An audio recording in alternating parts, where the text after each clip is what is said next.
Let's go. All right. Welcome to TKB live episode number 14. Today we'll be discussing urban wildlife and pets. That's just a fancy title we gave it because we want to discuss animal life in the urban space. So, hi Adi. Hi. Let's get right to it.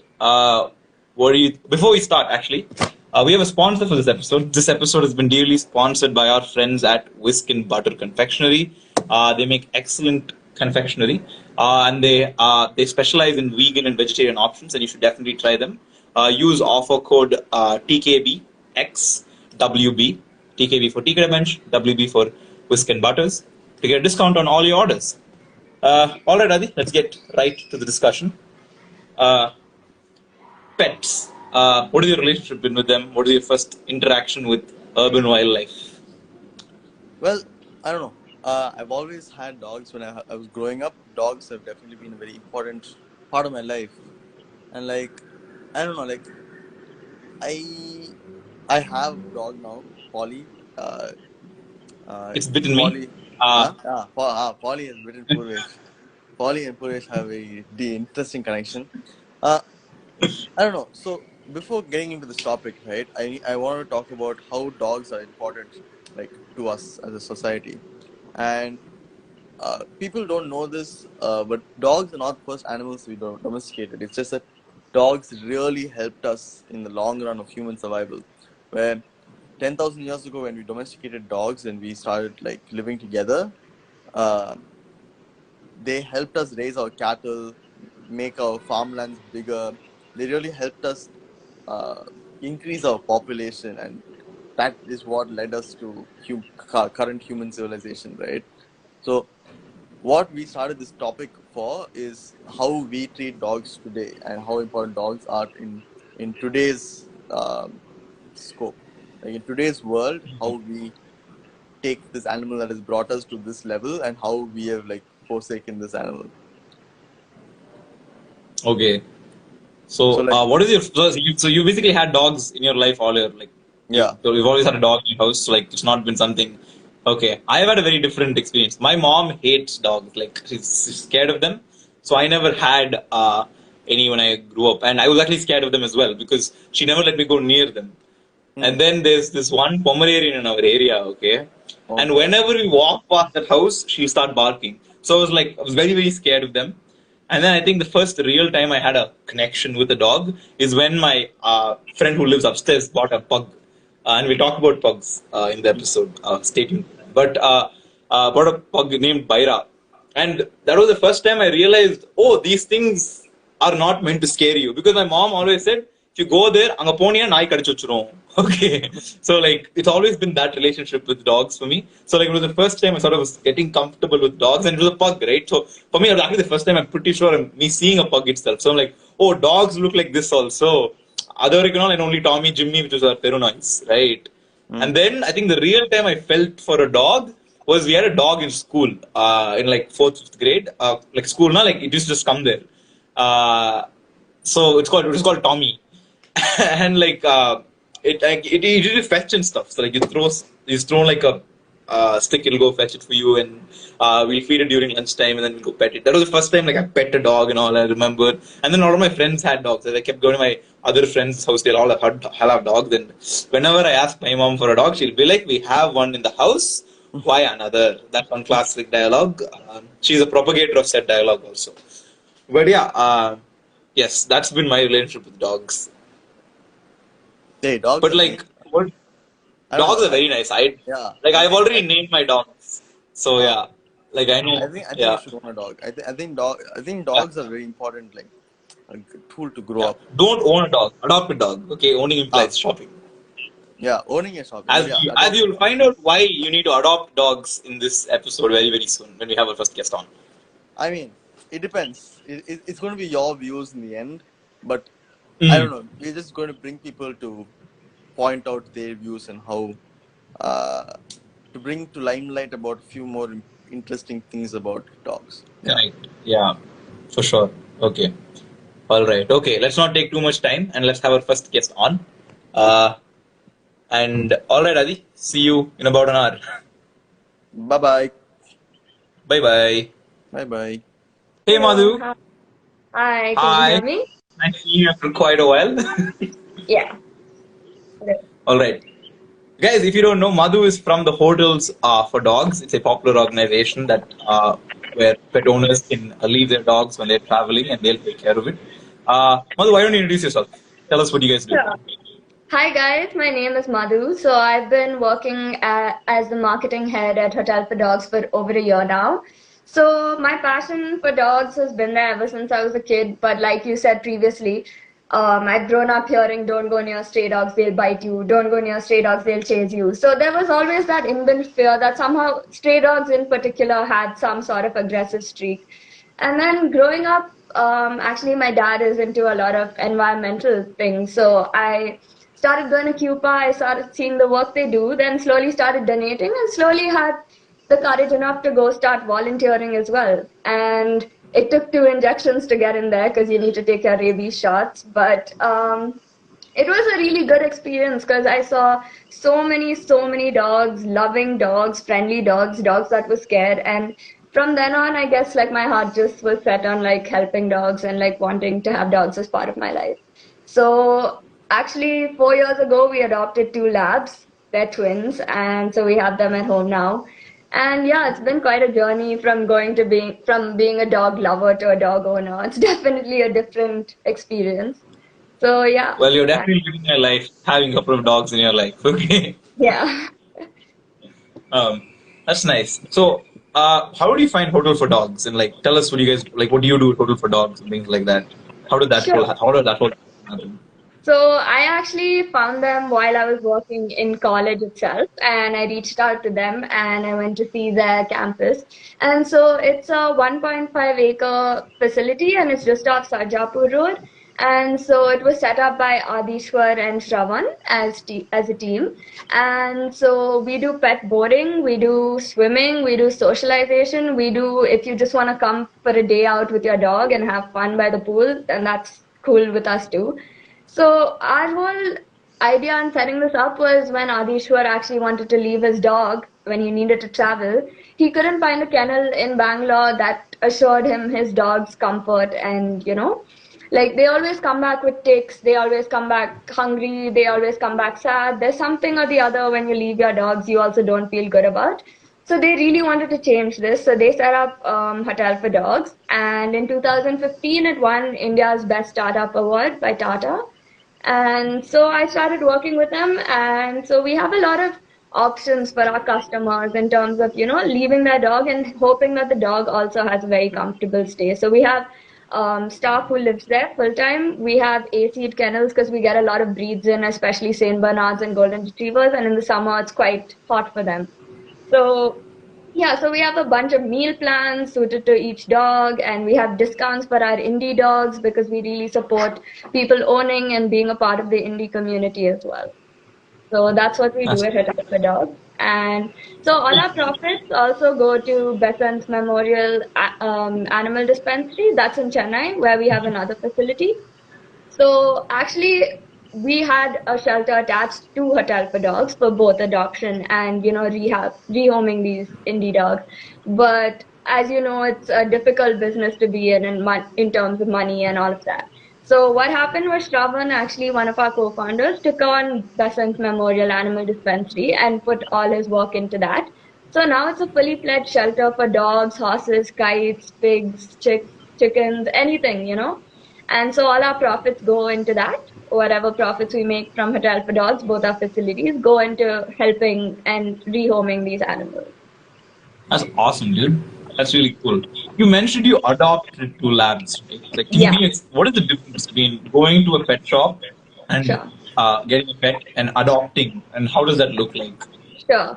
So I think currently, at least in Bangalore, there are not that many options to go to a pet shop and get a puppy. So people usually either go to breeders, and the thing with breeders is that you need to really do your background check on them because a lot of them use really unethical methods of breeding, and and it's not Holy, even one. Could you just explain who is a breeder, and what do they do? Sure. People So may not there are know. Yeah. people who breed dogs professionally. So what they do is make sure that for generations the dog is bred only with another pedigree dog. And so in buying a purebred puppy, you also get a certificate with a pedigree degree, with a stamp of it being a purebred. And a lot of people, especially with social media, golden retrievers, labs, these are the big craze right now. And everyone wants them. And, so it's really easy to walk up to a breeder who's going to charge you between 50 to 100,000 for a puppy, depending on, which breed you want. And you could very easily go get one. But the problem with that is one, the parents' dogs of these puppies are treated really badly. They're forced to mate over and over again. And then after that, when their mating purpose is served, they're thrown out on the streets because nobody wants them anymore, right? And it's expensive to keep a dog. And two, the puppies are also born with a lot of health issues, a lot of, So even the two that we adopted actually came from breeders originally, and Oscar is just 4 years old now, and he already has arthritis, right? Because his bones are growing funny. So it's one of those things that you also don't want to put the pup through a life of, yeah, Yeah, a lot of torment. And this usually happens because they keep inbreeding, right, between yeah, the same breeds, yeah. right? And I And they're was not reading up on raised in very one. hygienic conditions. They're not fed nutritious food. There's no value for the life of the dog or the puppy. It's just a life in terms of an economic thing that's for them, right? It sort of runs like a factory, then, right? There's Yeah, no real humane aspect to it. yeah, And I was reading up on this, right, for the live, and like I was quite shocked. Like for the largest time, like there was breeding even quite long back, where we breed to hunt dogs, where we prefer dogs that hunted well, for example, right? yeah, Uh, yeah, and that sort of amplified the next generation of dogs being better hunters. But yeah, I think somewhere in the Victorian ages, when people had a lot of time, a lot of money, and not really a lot of productive things to do, they decided to have beauty competitions for dogs, yeah, and yeah, that's when this whole breeding started, right? yeah. Like And even the one thing I really modifications that come with health problems in terms of breeding, like, or just that Saint Bernards and Golden Retrievers don't belong in Bangalore weather. Like, these are small things that people tend to miss and slip up on when they're getting a dog. And it's really important too. like, dude, the amount of huskies I see in Chennai, I'm Yeah, like, dude, this has got to stop. Like, yeah, you need an AC room for it to just breathe normally, and yeah, it's really sad. yeah, But yeah, like with pugs, right? I like now I think because of the inbreeding, right? Pugs, head of a pug is so small it can barely fit its own pain, right? yeah, Or something like yeah. that. Yeah, so it's And also constantly in they have a pain. lot of breathing issues, and also early on in their life they have eyesight issues, and it's really a difficult life for the animal past a point. So I think people should keep that in mind before just going and buying a dog. So how do you think we can? So even adopting, right? You said you adopted Labradors. So uh, is that how do you sort of say, how do you sort of prevent this whole inbreeding practice going on? Yeah. Is my So question. the thing is, there are two ways around this. One, I think that people need to like change their mindset towards having dogs that are adaptable in this climate. So like indie dogs, street dogs, also Labradors and Beagles and any other breed that you want. There are several of them available which have been rescued from testing, which have been rescued from abandoned homes. So, Second Chance Adoption Shelter in Bangalore has so many such dogs and such beautiful breeds. So, if you want a breed dog, they have every breed available and you can easily get one. The only thing is, these dogs aren't puppies, and so a lot of people do want puppies, and I think that's a mindset we have to change because I got these two at 1 year old and they've totally settled into their life now. They're the friendliest dogs ever. And the second way is not to say that, like people shouldn't have puppies, like bred dogs shouldn't have puppies. But if the easiest way is if your friend or your neighbor or anyone is having puppies, then make sure the puppies go to a home where also it's loved. And with the natural process of breeding, you can make this happen because there are Facebook groups. There's the Carbon Park Dog Park where dogs like are allowed to meet other dogs as well, right? So there's a very natural process which will go on, and there are ways to get a puppy without going to these unethical breeders. Mhm. That being said, is there a way to ethically breed and get uh, these dogs from breeders? Like, is that a Yeah, potential sure. thing? Yeah, sure. So actually, the legal system is supposed to take care of this, and by the laws, the breeding is supposed to be ethical in that they are always looking out for the animal welfare. They do it only a certain number of times until, the mother can handle it, and the breeding is done in a non-violent manner. But of course, this country as well, like people really don't give much for laws, especially when it's an economic loss for them, right? So the thing is, Yeah. you'll have to really do your research. You'll have to go visit the facility. You'll have to hear from other people who have bought puppies from the breeder whether this breeder is, in fact, because there are breeders out there who are dog lovers who set it up in their own backyard. You just have to do that research to find out from where your pup is coming. So, is there also a higher purpose apart from it being fashionable? Like, do you still think there's merit to breeding with purpose, like we did with hunting dogs or war dogs? Yeah. Do you still think there's some void that's being filled because of breeding with purpose? That's difficult to say because for me, I feel like it's come to a purpose now where people either want a companion or they want someone to guard their house, right? These are the two notions that people get a dog with. Like either they want to take someone into as part as their family, then I don't think that the breed should matter because it really depends on the bond between the dog and the Mentality that need to change, right? That you don't need to owner. sort of um express success via association and rather do things more purposefully, Yeah, right? If you want a companion, if you want a member to your family, you would want them to be healthy. Like, you know what I yeah, mean? yeah. And And their that being said, background our wouldn't mom, matter. I'm sorry? And their background wouldn't matter because you're taking them Exactly, into account. exactly. Yeah, 100%, exactly.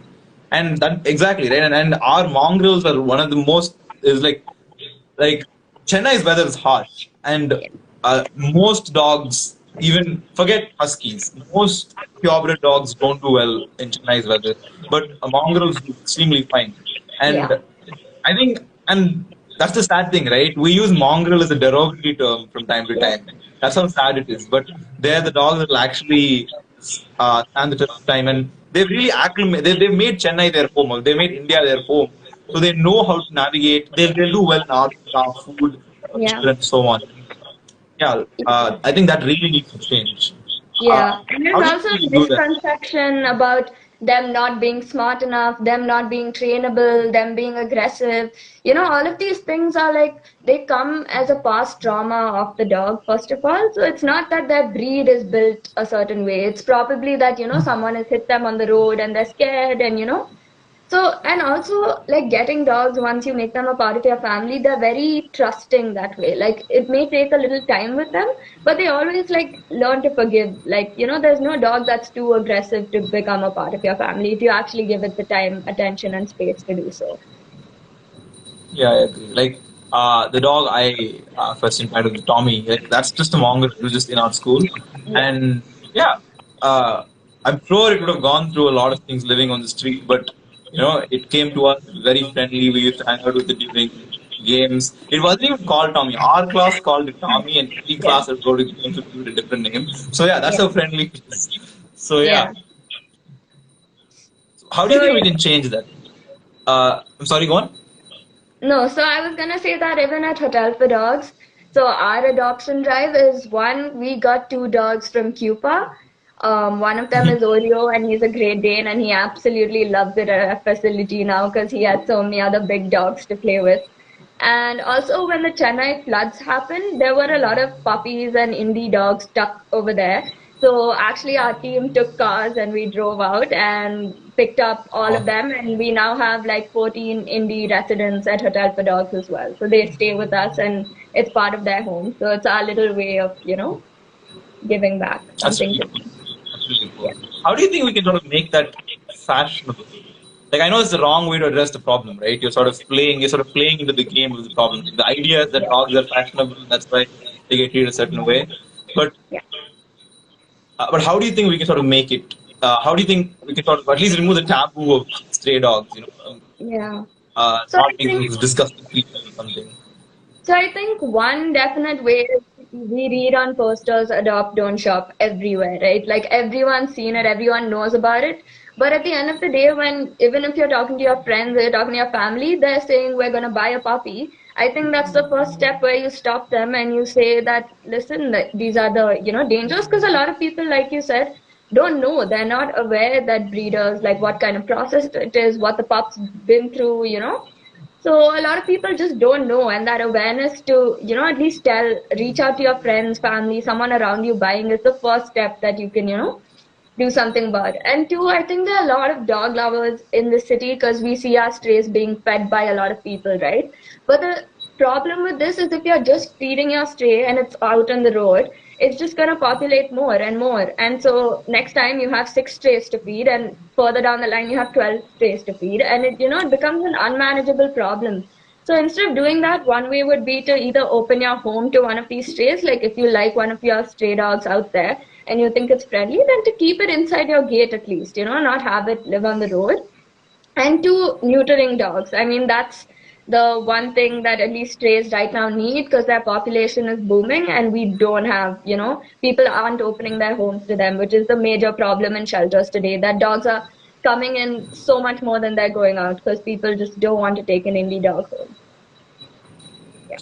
So about neutering, how effective is it? Like how effective is it, as in the not actual process? Like how effective are people neutering dogs? What is the rate at which they're being neutered? Do you think we can improve the rate at which we're doing it, and how do we do that?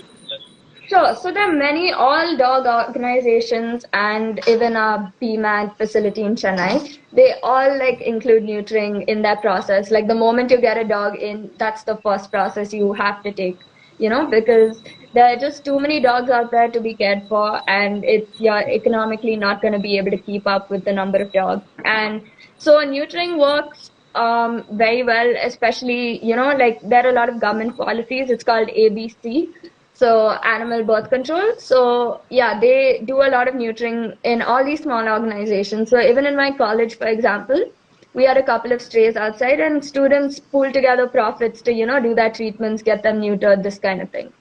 So it's actually the first step in ensuring that at least their next generation is not living a really tough life out there. Fair enough. But does the government take care of neutering? Is that a thing? So I'm not really sure how much they do in terms of neutering, because right now all the places that I know that are doing it are NGOs who are running dog shelters in and around the city. So I don't know of any government facility that's doing it. But if they do get animals in, that is usually the first step that they take, especially with dogs. Okay. Yeah. Okay. That's really cool. Okay. Yeah, but again, but then what are the other ways we can sort of make sure strays live a good life apart from, how do you sort of cultivate that community feeling where when you see a stray dog, give it a biscuit or something like that, How do we sort of, as a community, come together and celebrate our dogs?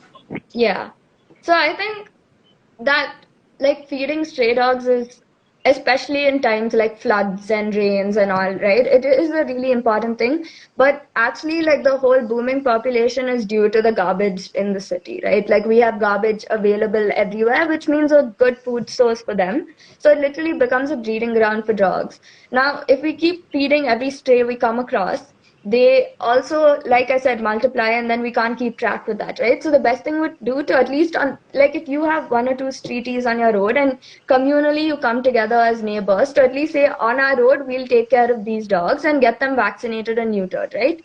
So that's the first step towards, like really making them a part of our community, because they can continue living on the road, but as long as they're neutered and vaccinated, so at least, there are some safety protocols in place. So how do I sort of make sure that the stray on my street is neutered and vaccinated? Can I contact somebody like you? Be like, hey, how do I go about this? So how would you Sure. recommend someone? So actually all animal hospitals do neutering, and so if you can't take the dog, sorry, one sec. It's all good. Oscar's creating a fuss. He really wants to be a part of this. Anyway, Oh, that's all so good. You can definitely say hi. uh,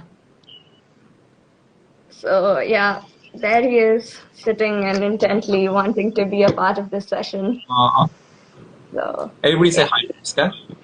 that's Uh, Oscar and that's Bailey by my side. Yeah.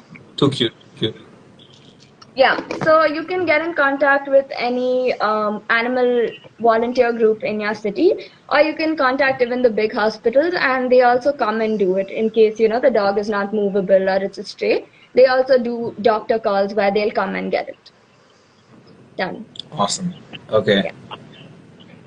Okay. So, okay, we've discussed cities, right? So, Yeah. what about more rural areas? How do we make sure the dogs there also? Because I'm guessing if one of the things with cities, yeah, there are a lot of dogs, but there are quite a few NGOs that can, sort of help with the whole neutering process and things like Yeah. that. But what about a small village near Thoothukudi? What do you Yeah. do there? Actually, I think that the setting and environment is completely different, and it's really interesting because in rural areas they don't seem to have this problem. Because one, their mentality towards dogs is may not be like a companion or a family thing like we have in the city with our dogs, but they definitely have a certain respect, and the dog is taking care of them, it's guarding their house, it's guarding their crops. So every village, like I have a farm near Jablagiri, in Tamil Nadu. So even the village dogs there, they all like congregate in the village, and whatever scraps they have from the cooking, these people always give to them very readily, right? So it's an easy way for them to have a bond with the dog, but not really like spend too much on it or groom it in any way. These are all indie dogs, right? So actually, in the villages, it's quite okay, and also because of a smaller population of rural dogs, because the city, like I said, there's a lot of garbage, right? So they can have a lot of puppies. So typically in the rural areas, there'll be one litter at a time in a village, which is very doable. So they usually Okay. don't have this problem. Okay, so you're saying the whole overpopulation thing itself is not an issue there. Yeah. Uh, okay. The Interesting. only Okay, no, issue sort is of. in some rural areas in India where overpopulation is an issue. Street dogs get into attacking wildlife, which is then an issue for everybody, right? It's an issue for the Hmm. forest department, it's an issue for the people living there because dogs are now going after deer and they're going after monkeys because there's an overpopulation in the rural area, and because they're not able to get that feed from the rural areas, they're going into the forest and hunting as packs. Yeah. Okay, okay. So you're sort of saying it'll automatically just come into control because of the problems they cause. It'll all? You're saying if an overpopulation issue does exist because of the places the problem reaches, things will automatically come down to control. Yeah, the population, the area is first of all a much larger area, right? So in which they can spread out. So the population won't be concentrated in that one village or that one. So they Fair don't have enough. as much of a problem as the city would because we have so many dogs here. Every day there are new puppies. The puppies don't have place to go because it's a running, fully functional city. And every street has puppies. And what do you do? Because people don't want to adopt indie puppies, even people who are trying, they just can't get people to take them. So they end up living on the street and then they end up breeding more. So, Yeah, I see you. Okay, hear me out. I have this weird concept for a future city of something, right? Where animals sort of domestic animals are at least integrated into the city, so they would live. That's why we sort of came up with the name urban wildlife, where there'll literally be urban wildlife, where you may not be owning a pet, right? Uh, Whereas if you were to wander around a forest, you'd see monkeys just sitting around. You'd see. So similarly, domesticated animals would just be integrated into society. You just find a dog chilling about near a building, and there will be automatic shelters for dogs to go and sleep in. So how do you think? Again, this is a weird, weird fantasy of mine or a weird city plan. How do you think, as someone who knows how to handle dogs and what dogs require, that we can build something in the city where they can live as strays but live comfortably as part of society? yeah. So I think that obviously that's the ideal solution, right? That's like really genuinely a sustainable way to also let them, not come into homes because there's so few people. So we don't want to like reduce their population significantly that they're not a breed anymore. But I also feel that that comes with a change set in like a change in the mindset of an entire community, right? Like again, see if one of these dogs bites a child tomorrow, we're gonna have a major issue on our hands, right? So like things like that, like there needs to be a very understanding way of dealing with them as well. Like no one, you need to guarantee that no one's treating them badly, no one's throwing, stones, no one's going to the shelters where they're allowed to be and then, troubling them. So it comes with a lot of communal responsibility towards them as well, and there needs to be like a real passion for helping them, which I don't think we fully have right now. Exactly. That's the part I've been also struggling. How do we incentivize humans to sort of do that? Because Yeah. I always give the examples of cars. Yeah. There's if we didn't require transportation, no one would be actually using cars. They're dangerous. They're expensive to maintain. They're expensive to make. Yeah. But for the simple incentive that it'll take you from A to B faster than walking has just made society adapt itself to accommodate it, right? Yeah. I think once you sort of crack that portion of the puzzle, things will change very rapidly. Yeah. And you keep mentioning indie breeds, right? This is also another thing. And now I think the indie breeds thing is sort of started off with a counter culture thing. Like even the Prime Minister mentioned taking care of indie breeds and things like that, right? It's sort of started the counterculture movement. How do you make sure the whole breeding thing doesn't happen with indie breeds? That doesn't become a subculture. Sure. So indie breeds actually have already been around for thousands of years, right? All the native ones like the Muddle, Hound and all. And the thing is, genetics haven't really been messing with them in the last 1,000 years, right? So these are dogs that have come, through stable breeding processes. They're all healthy. There's no genetic defect in them. And so actually when you're breeding them, it's also one, you have to make sure that there's no inbreeding because yeah, then the same thing could happen. But generally that doesn't happen here. Like that's not an issue with the Indian dogs, especially dogs on the street. Like unless, and like you said, like I said before, if no one wants these indie breeds, there's no reason for a breeder to go catch hold of them and start breeding them, right? So their breeding happens fully naturally, which is why they're so much like more adaptable to this climate. They have better, abilities to deal with like city life, how to be street smart. They're already born with all of this. Yeah. And like you said, right? But because they're not fashionable, some of them were on the verge of extinction at like some point. Like I remember Rajapalayams were really close to extinctions about Yeah. 10 years ago.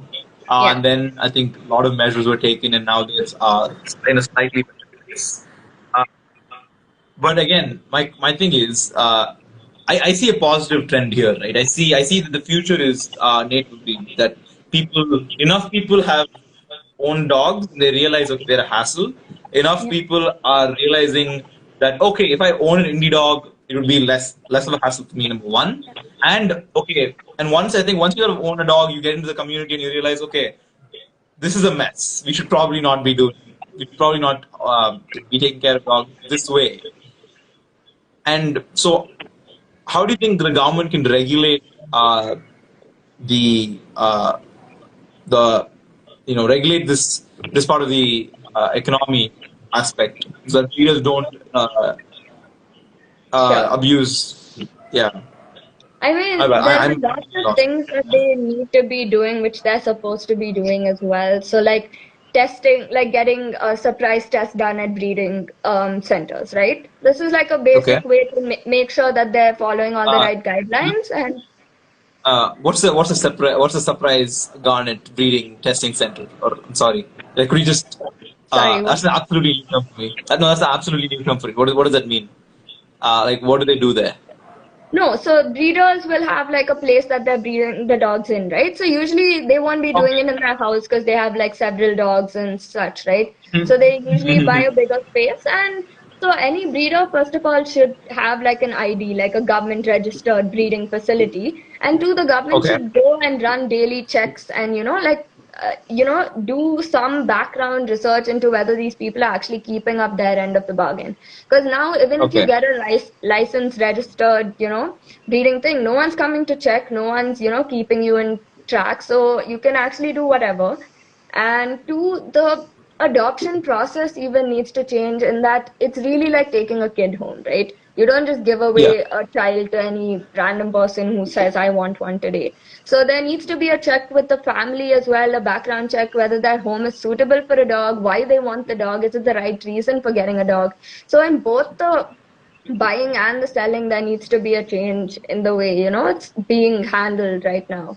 Because right now it's all privatized. Everyone's going through their contacts, none of this is going, yeah, through the government. Are there any steps being taken in the direction by NGOs where they want to sort of bring this to the government's Um, responsibility? so, I mean, yeah, people have been fighting for a long time about this as well, especially dog lovers, right? So, at every shelter that you go to, they definitely have like even a visit with the dog's comfort level with you before they even give the dog to you, right? So, at NGO shelters which are helping animals, they're really selective about who they give the animals to. Because if you just give it off to anyone and they end up on the street back tomorrow, you have a bigger problem on your hands, right? So they do a full vetting of people, and they also train the dogs to some extent before giving it to the family. So it's not such a hassle. So the family doesn't, suddenly get put on the spot with a lot to handle, and they're like, we can't handle this dog suddenly. So NGOs are actually doing great work in both training and checking families to which they give dogs to. Okay. And this is a question we sort of asking a lot of the guests, right? How has technology affected your industry, or rather, how has it aided the breeders in breeding more effectively, and how has it aided in your fight? Sure. So, I mean, technology that way works both ways. It depends on whose hands it's in, right? So, breeders now have like a huge breeding base, like of people on Facebook groups. People can just post saying, I'm looking for a golden retriever, and 10 people will reply back saying, call me, right? So, this is one thing that's a problem. Even at Hotel for Dogs, I manage our social media pages. Most of our requests are, can I buy this puppy? Can I buy that puppy, right? So, like, social media has made it really easy to contact and find people who are readily willing to give you any breed that you want.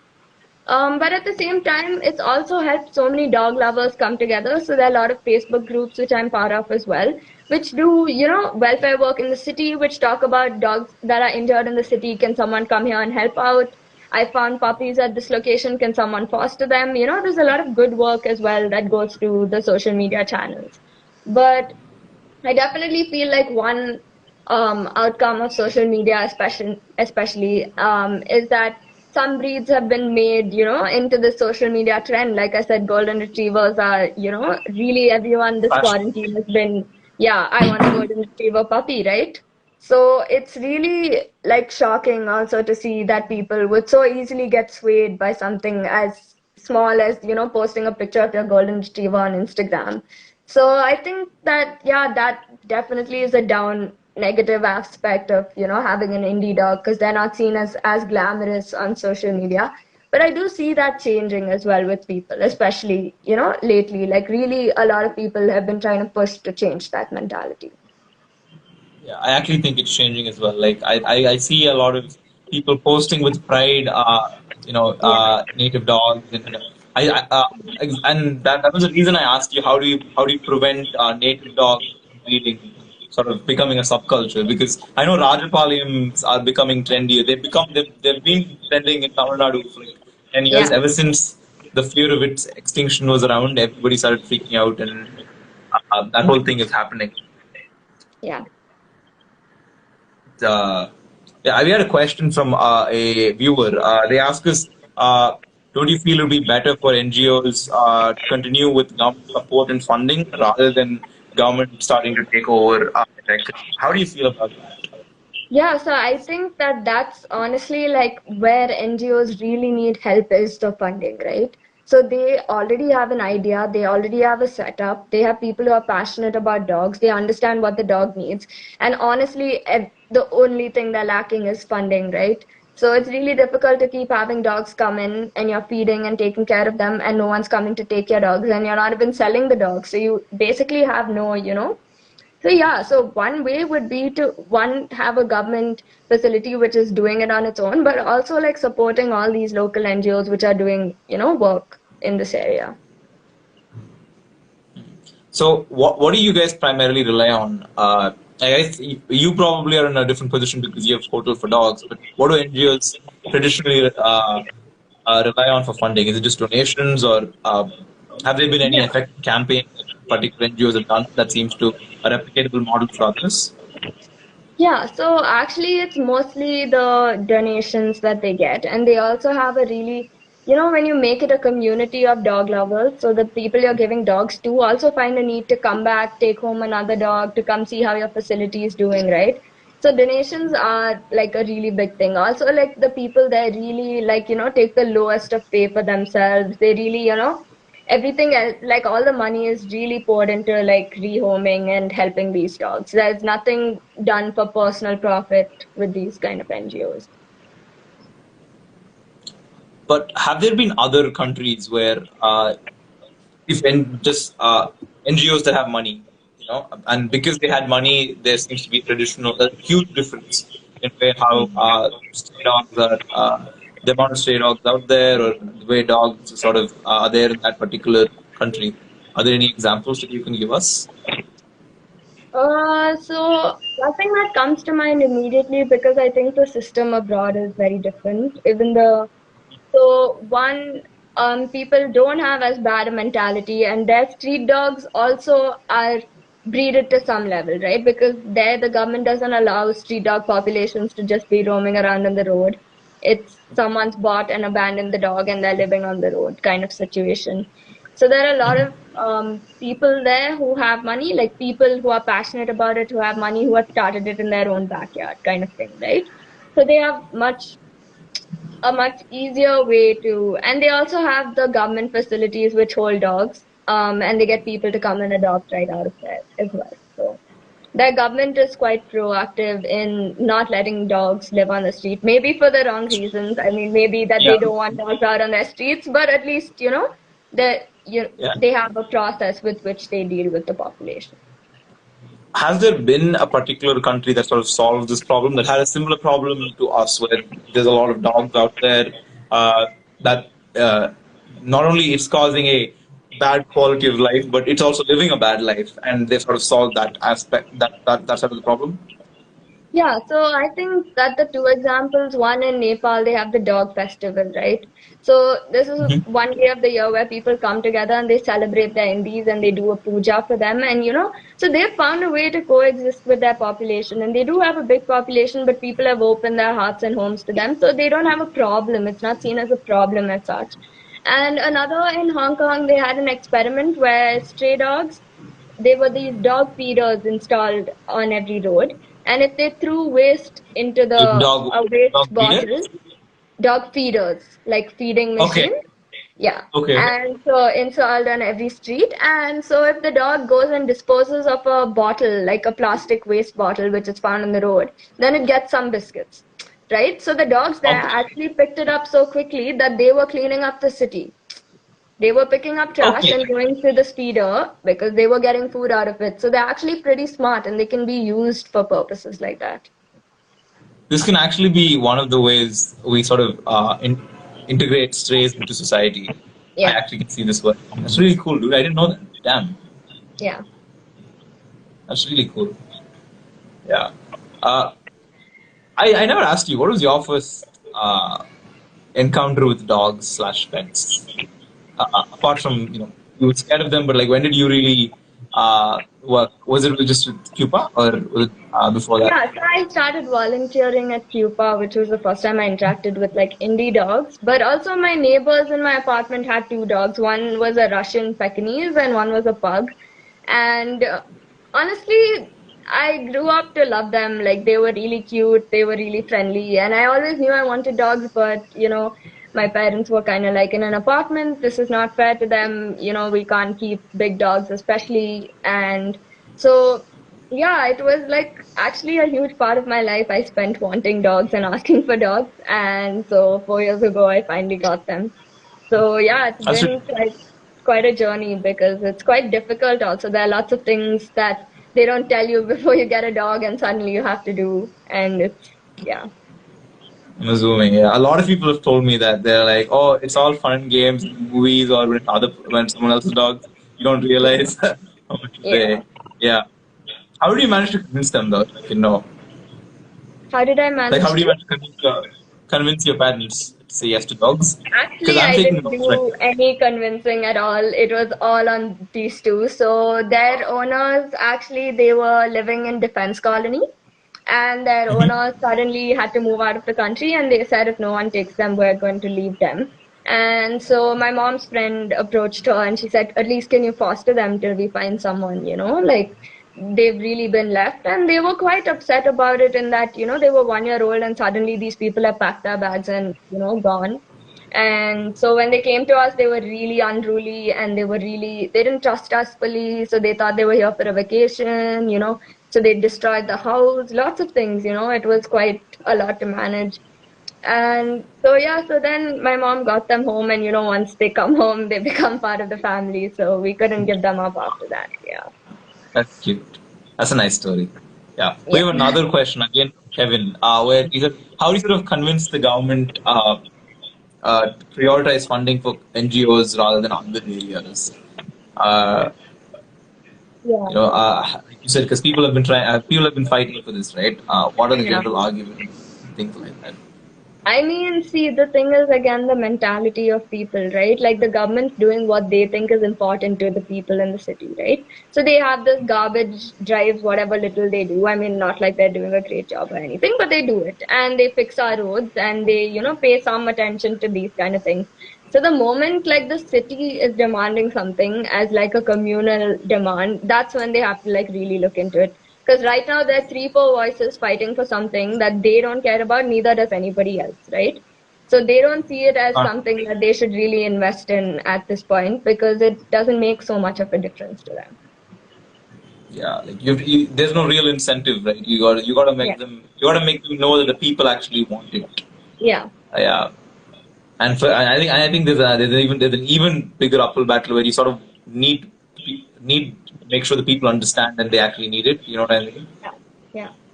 Yeah, yeah, yeah. I think we're hitting the 6:50 mark. Before we sort of close, do you have any particular things that we missed on and you'd like to share?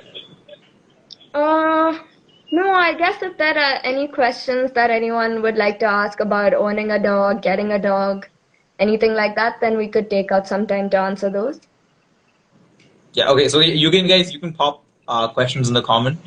Uh, philanthropy doesn't seem like something. Okay. If you have any questions, you can just drop it down, and we will answer them. Uh, Yes, yeah, Kevin again said philanthropy doesn't seem like something a government would prioritize in a nation like ours. Yeah, I kind of agree, and yeah, I know this kind of is a little off brand for this particular episode, but yeah, it is, I think, objectively hard for a government to prioritize dogs, right? But then again, I always make the argument: maybe if you sort of took care of the dogs in the street, people will then have a better quality of life that are living in the streets, like not literally on the street, like living in the community, and that will then rise the quality of living overall. But yeah, Yeah. it's definitely uphill battle with regards to prayers. Yeah, yeah. Are there any closing thoughts before that you want to take care of before we start answering questions? No, I think that this has been great to come and talk about this, because it's something, like I said, I'm really passionate about, and I really hope that more people, take the time out to understand and learn about, because I think that even now, I'd say 50% of dog owners are actually dog lovers, and 50% of dog owners have them because, right? And if you actually ask Hmm. them, they don't even know why they have a dog or what a dog means to them. And I feel like that's a really bad situation to be in, because we anyway have so many dogs that need homes, and the ones in homes also don't have loving homes, right? So that's a kind of sad thought to think about, especially, in Yeah. this country. So I think that, yeah, like when we should be more open to having dogs, first of all, because honestly, it's great. Like it's something that I can't even explain, because it's so like having, these two loyal beings just follow you around all day like shadows. Like it's literally just that. And yeah, they're really like loving, they're really loyal, they're really, yeah, there's a lot of work involved in taking care of them, but there's also a lot of, benefit to having them around. Yeah, I really think the brand of what a pet dog represents need to change. Because again, like you said, a lot of people just have it as a status symbol, and that's sad. Because, dude, that's a living thing. Stop treating it like an object, right? Yeah. Yeah. Uh, but yeah, I really think once that's changed, and I think that is changing. I really think the trend is in that direction where you sort of, I really think the future for pet dogs are looking really good because I think at the grassroots level, people are really understanding what they represent and what actually goes into them being there, right? And Yeah. hopefully things get better very soon. So guys that are watching, listening, adopt, don't shop, please. Yeah. But yeah. Awesome. I think there are no questions. We will end this. It's awesome talking to you, Madhu. Thank you so much for Yeah. coming on the show. Thank you Hope we so do this much for again. having me. See you Yeah. soon. Anytime. Okay. Bye, guys. See you. Awesome. Bye. Hello, Hi, Vanakkam, Adi. I am back. What do you think Yeah, of the conversation? actually, yeah, I actually really like the conversation. I like the questions that were raised, right, about like how can the government or common citizen tackle such issues. I I don't know. We'll get to that more on the second part of this live. But like I really don't know if it's possible for a country like India to focus on spending money on the rehabilitation of dogs and such, right? Don't you think it'll cost It's a really lot? hard. Yeah. Yeah, And it's also a matter of priority, right? Would you really want to put the limited funds you have in that direction? And it's a tough question. yeah. I don't know. I don't know if India is going to be like. I don't know if the Indian population is going to be very accepting of I don't know, crores and crores of rupees going into dog shelters. But I did really Exactly. like your idea about the integrated uh, population of dogs. I mean, of animals and humans. That would definitely be really cool, no? Like imagine Yeah, you it'll have just like be like we're living in a huge farm, right? Like a yeah, that's like I'm imagining things like deer and rabbits and yeah. dogs and foxes Yeah. just running I around. think, I think when we really master artificial meat, and I think a lot more people will be inclined to say no to animal cruelty. I think things will go in that direction. Hey, அதுக்கும் இதுக்கும் என்னடா சம்பந்தம்?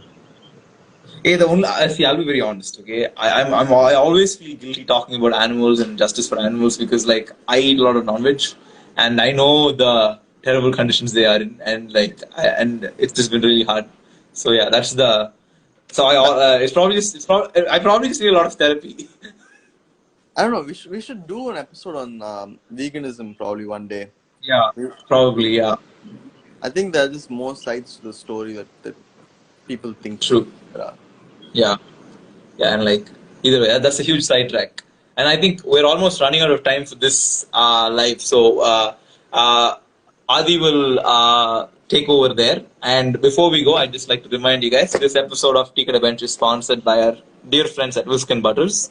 They make excellent cupcakes, cake jars, brownies, and they have a huge options for vegetarian and vegan eaters. So if you're like me and you want to try being vegetarian, at least from time to time, you should probably get some cupcakes from them. And you can use offer code TKBXWB for a discount on your orders. And see you in like 30 seconds in another live.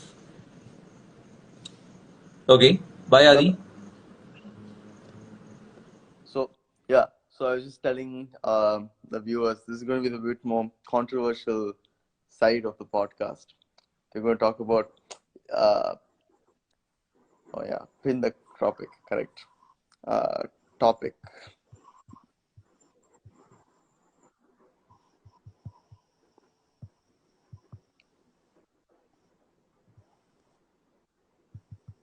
Sorry.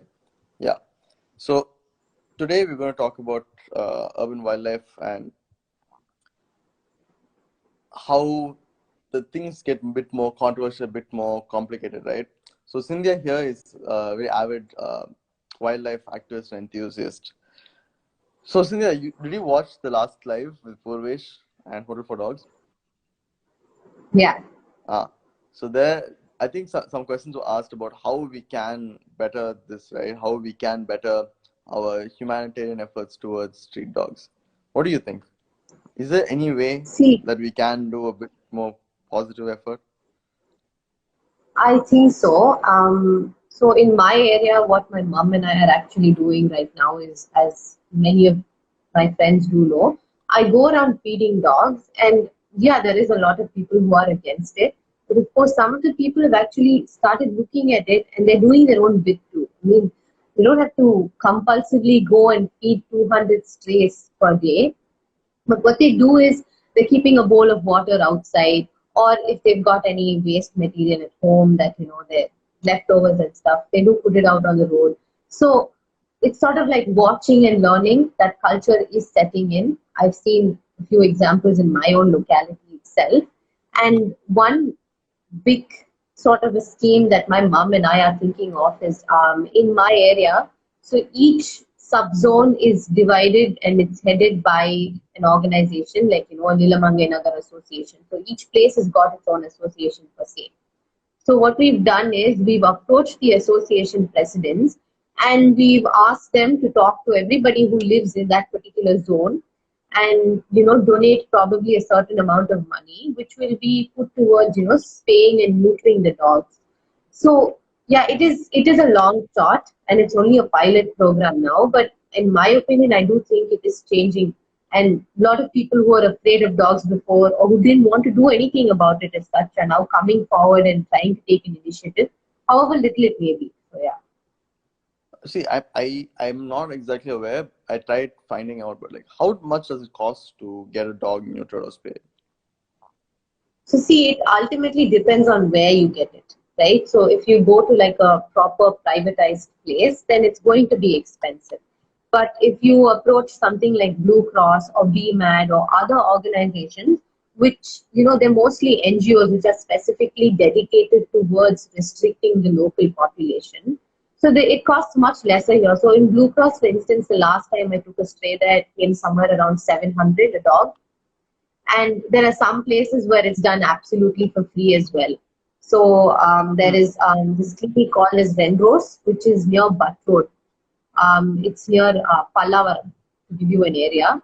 So it's being run by a woman and it's a trust, obviously. And so she gives you free services provided that you're bringing in a rescue animal or a stray. So if you're Okay. bringing in like your own pet or something, then she charges you a minimal amount. But if you're bringing in like a stray or a rescued animal or anything like that, usually treatment is very, very cost effective or free. So yeah. Hmm. So my question is, uh, see, I know if let's say a good percentage of Chennai gets into this, and a good percentage of Chennai is going to like help dogs. About what is a good percentage? 20%? Yeah, I think 20% is a good percent. No, so 20% of Chennai gets into this. Do you think it'll make a sizable impact on the lives of the dogs if like only 20% of I, Chennai gets it? Yeah, I honestly do. See, when it comes to something like neutering or spaying, we might not see the results immediately. Okay, but down the lane in the next 10 years or the next 15 years, you're definitely reducing the dog population. The problem is that, like the previous person on the live said, they breed everywhere, and then there are so many puppies, and most of them live a very horrendous life, right? And Yeah. also obviously because lack of food and lack of proper comfortable conditions for them, they turn out to become very aggressive and all of that.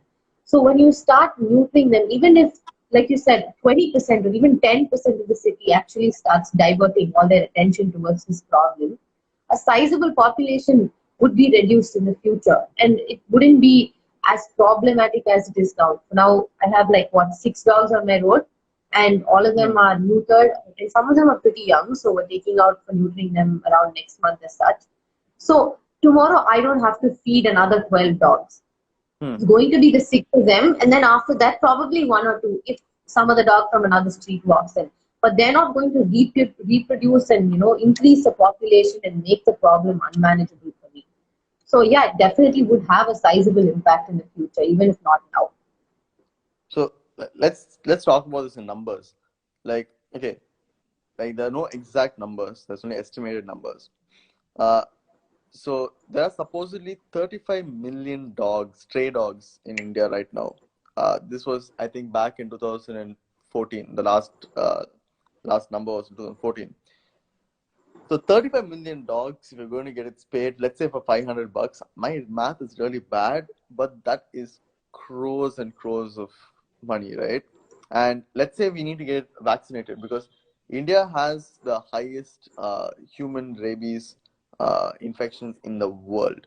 About 20,000 people get rabies from dogs and rats per year, and it's a steady increase every single year.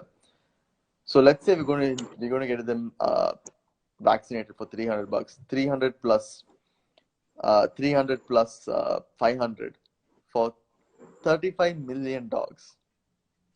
That is a lot of money, right? Quite a big number, I understand.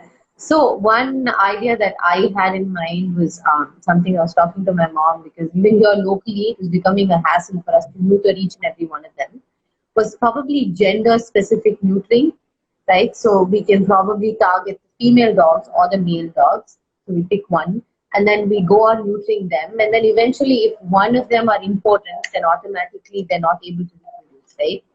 That's one idea. And to talk about 35 million dogs, see, it's not possible to neuter all of them overnight, right? Even if we do engage in this, it's not, it's an impossible task to do all 35 million of them.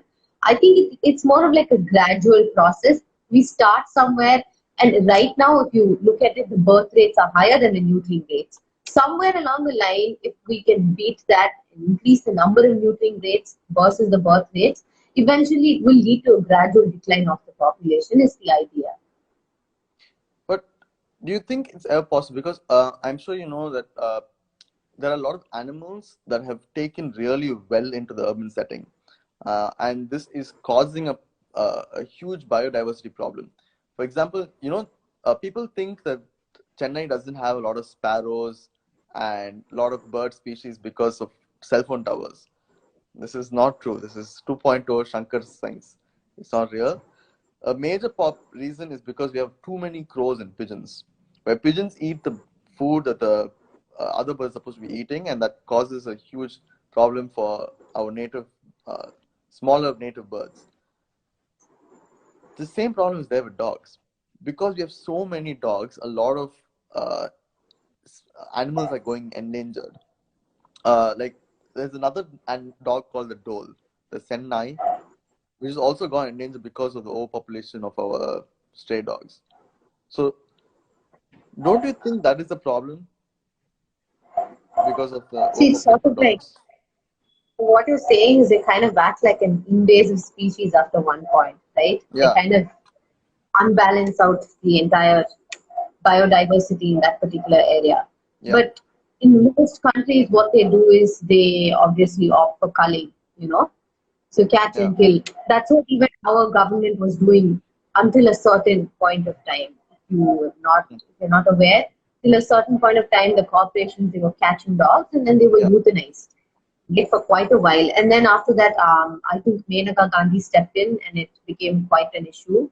And then eventually after that, that process was stopped, and instead we started opting for ABC procedures. And it does make sense that if a population, any population for that matter, if it over exceeds, it's definitely going to have detrimental effects. But then again, there's the question of humanity and ethicality that comes in, right? And that's why I'm not really for culling, because it is definitely a very inhumane process. And that's why I always fall back onto sterilizing again, because even if it doesn't have an impact today per se immediately, in the long term, definitely you can reap its benefits because it would reduce the population at the end of the day. but don't you think it would take a huge damage on our or on our environment by the time we see that impact? Like, don't you think? Okay, so dogs are basically released into streets by humans, right? So don't you think we are now taking an ethical stand where we are like, okay, we messed up in the past, but we don't want to kill the dogs, so we will let the dogs continue their hunts of wildlife as we just stay back and look at it from a bystander point of view. where we are not directly involved. Don't you think all those animals which are dying because of the stray dogs falls back on us? It's definitely a very unfair thing. Yes, definitely we did mess up in the beginning. It's because of us rearing a lot of shepherd dogs and all of that. And they were used for multiple purposes, but then eventually down the lane, they breeded with many other species, wolves and all of that. And then we started having many more dogs on the roads, coming down to today's story. But then again, I don't think the most satisfactory solution would be to automatically just kill them all at once, sort of like mass slaughtering them. It's definitely not an ethical solution, thinking from that standpoint. And with the endangered species that are being threatened by the dogs on the road, I think big programs to increase their population and focus on their such captivity breeding and a lot of other solutions too. So, do you have any idea of what is the reasonable rate of neutering? Like how many dogs we would need to neuter in a year to have a sizable impact? Or not even that, how many dogs we need to neuter to even have a population dip? See, so there's no specific number that I can give that, okay, if you neuter so many dogs, then you will definitely see a decline in the population. But if you have 10 dogs on the road, right, get all 10 neutered, but that's not possible. So what you can do is pick one particular gender and neuter them on the basis of that. Because the smart thing to do would be not to neuter all of them, because that's just cost, right? But if you have a particular locality, and dogs are generally territorial, so they don't just mingle with any dog. Stray dogs, for instance, so they live in little packs, and they usually stick to the road or the place that they live, and they don't really get along with some dogs that live, say, 5 or 6 streets away. They're very territorial in nature. So if you can pick one particular gender and neuter all of them, then obviously you'd stop the breeding in that particular, mingle with some other dog in another different locality and mate with them because they're territorial again. So they only stick within their pack. Much would definitely drastically reduce this. But okay, in that meantime, we have about 20,000 people who get rabies a year in India. And rabies, once you get it, you die. I'm sorry. You can't reverse rabies once you get it. Sorry? Could you repeat it again? I think it was bad. No, so you get 20,000 people in India get rabies from dogs. Don't you think those 20,000 lives are lives that we should be saving? On the other hand, there's another very weird stat where since 1992 till 2016, some 400 people or 900 people died in Mumbai because of dog assaults from dogs. But like, I don't think that is a big number. That is not a very sizable number, right? But on the other hand, 20,000 is a sizable number. Adi, the connection is really bad, but yeah, I did hear bits and pieces of what you were saying. And so I think your question is, shouldn't those 20,000 lives matter, right? Because these dogs on the road, they're getting rabies and all that, right? Yeah. So, see, every dog bites. Okay, my about 200 a day. There are rarely any one or two of them who are quite aggressive, and in them they only attack when they're provoked, right? So the idea is only one or two dogs per bite you, something like that. Let's keep a number like that. So if you come across a dog that is voluntarily chasing you down and biting you and harming you, then you definitely need to contact some sort of a local authority or a body. Preferably call in Blue Cross or some organization that specializes in catching these dogs, because they know how to rehabilitate it. And frankly speaking, what happens with rabies affected dogs is that they're euthanized, because beyond the point that there's no way that you can save them, right? Because with each passing hour and each passing day, they're going to start behaving very aggressively, and it's better as well. So what happens to rabies effect? But the number Yeah. Number of babies affected dogs itself are very, very low. Only extremely aggressive dogs, something like that. And like I said, mostly dogs bite you only if you're provoking them. And many of these treaties, as you know, they're quite friendly. So what can you do come across a dog that's extremely aggressive and it's posing as a threat to them? It's best that you contact probably veterinary. So many people it is it's an area in Chennai, and that's where we have just government veterinary hospital in Chennai. So if you contact them regarding a case like that, they'll definitely come and take the dog, and they'll euthanize it if it tests positive for rabies. So yeah, that's this kind of scenario per se. So okay. On the other hand, what about culling of like other animals? Because we do cull a lot of things, right? For example, eucalyptus is a huge, it's like a pandemic in India, and we have a lot of invasive species in India that we go out and kill, like plants, a lot of different animals that we have to go out and kill. Why are dogs exempt from this? And not only exempt from this, I'm sure you guys have heard of this, right? Like in a lot of Middle Eastern states and in China, people eat dogs, and this caused international outrage. Hello?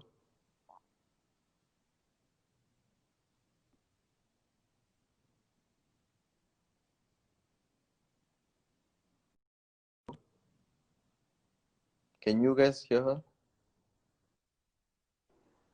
Hi, you're breaking. Can you hear me now? Yeah, I can hear you now. Yeah. Okay. So eating dogs has caused international outrage, like when dogs are eaten in the Middle East or dogs are eaten in China. Uh, why are dogs held on this higher pedestal than all other life? We can't like we can't cull them, we can't eat them. Why? Hmm. Yeah. So the thing is, it stems from a very hypocrite per se. Like even me, in the beginning at least, I was against people eating dogs because it is a culture in many other countries, but for me it was a very hard thing to accept because in our country it's not a thing. Maybe it happens in the northeastern states like Assam and stuff, but here down south we don't really have that going on. So it was a very odd thing. How could they eat dogs? Because we treat it as a part of a family. But that's where we draw the line, I think. We need to start respecting other people's cultures. If China is going to eat dogs, and so be it, how is it being done? Is it being done in an ethical manner? Because speaking, torturing, maiming, any of this is considered as a crime, right? In India and in many countries, Yeah. it's very it's a basic definition, right? So if you dog or if you are slaughtering which is not been licensed for slaughter, and if you are holding it in very constricted spaces and torturing it and causing it to be dehydrated and a lot of other parameters like this, then I would obviously be against it.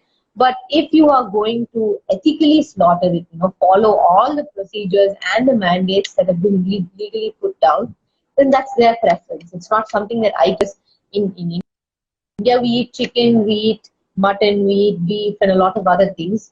So it's a choice of culture for them. It's a choice of diet for them, and it's not something that we can say by saying you can eat dog, you can't eat dogs, but you can't eat this. No, it just matters how it's being done. So wouldn't you say on that same accord, we cull cats, we cull rats, but we can't cull dogs? I'm sorry. Could you We please cull repeat that? cats. We cull cats because cats are a huge strain on biodiversity. We cull rats because, come on, they're rats. But why don't we cull dogs? Because it's the same, right? Dogs, cats, dogs. I mean, dogs, cats, rats. I don't think cat culling is a name though in Chennai as far as No, I it's not an issue in India, but it's like I'm saying, just like globally, why are dogs exempt from culling when all these animals are being culled? I understand. So see, the things with rats is they do spread a lot of viral infections and they can be very lethal, right? If you compare diseases or lethal diseases spread by a dog versus a rat, you'll understand that it's much more capable of spreading it, and anything that they put their mouth on or anything that their feces comes in contact with is very infectious for humans. Yeah. That is not the case with dogs per se, because first rats, they don't just enter into your premises. Rats are very tiny, or sneak and get into your house and put their mouth on your food and other you constantly come in contact with, becoming like a vector for infections. But that's not the same with your stray dogs. They live outside your house and they're not exactly carriers of viruses and many diseases as per se. Maybe rabies, but that's only if you get bitten. Otherwise, low on this side, which is why I think necessity for you to cull dogs as you do, because this is an actual health hazard. So you're saying culling is like on a basis of health and like not like efficacy. Like it's not like an ethical thing that we do. It's just like if okay, what if there is a very bad disease that is spread by dogs? Then would you be up for Adi, I culling? can't hear your connection. You're sort of like breaking. Can you hear me now? Wait, give me. Yeah. Huh? Yeah.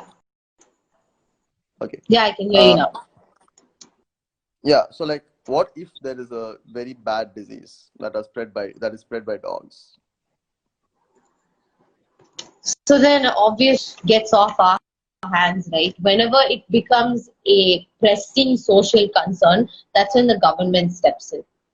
So right now, dogs, as you see, there's not many schemes and stuff like that for culling dogs or even reducing their population from the government side, because it's not a pressing issue. Because once it does become, obviously you'll have people from the community talking about it, petitioning about it, or one way. And when the government does step in, and if they are a vector for a disease like that, then the decision ends in their point. That's where we stop as citizens, as NGOs. That's where our voice is put on a stop. It becomes a proper public concern, and it falls under the government's hand to solve that issue.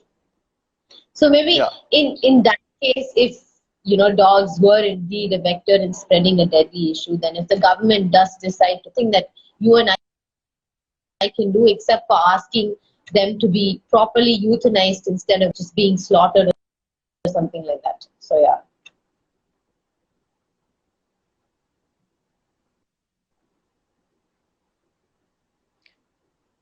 Okay. So on that note, right? Okay. So the other point is that Puresh wanted to bring up was the quality of life. The quality of life of many of our stray dogs is really poor. Don't you think? Okay, let's say in a time where you and I die, like 100 years from now, what are going to happen to the generations of the dogs that you're taking care of today? What are going to happen to those? Hello, can you hear me? Yeah. The quality of life. For the dogs that are going to be the successor generations of the dogs that you are taking care of. So you're talking about the strays. Yeah. See, you're taking care of the I think 6 strays in your area today. Those 6, okay, they are spayed, but what about the tons of dogs that are not spayed? They're succeeding generations, maybe in a time where there aren't people who are going to take care of them. So wouldn't you say that so many generations of dogs are just going to be suffering without any end? If you look at it, see, so right now, the way I look at it, in my area, there is roughly around 150 to 200 dogs. The space that I feed, and when I define a comfortable life for them, it's just food, water. That's where it stops, right? Because dogs are not very beings like us humans.